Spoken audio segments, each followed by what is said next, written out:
saya buat macam ni. Ni ada dalam YouTube. Saya tengok dekat YouTube saya. Saya ada bagi link dekat bawah, dekat description. Ini bunga. Ini RM30. 10, 10, 10, RM30. Ini RM20, RM10. So dah RM60. So ini RM70. Okay, letak sini.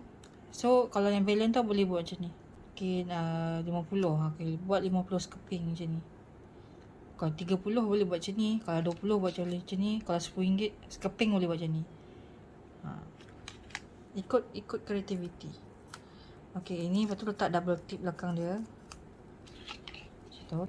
Saya nak letak rama-rama kat sini. Okay, lekat bunga dekat sini. Atau nak selamat, boleh pakai hot glue. Caranya, ambil solitip yang belakang dia. Tu ambilkan hot glue. Letak atas solitip. Jangan letak atas duit.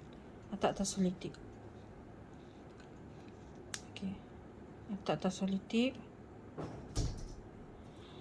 Baru kita letakkan dia. Letak macam tu, letak sini.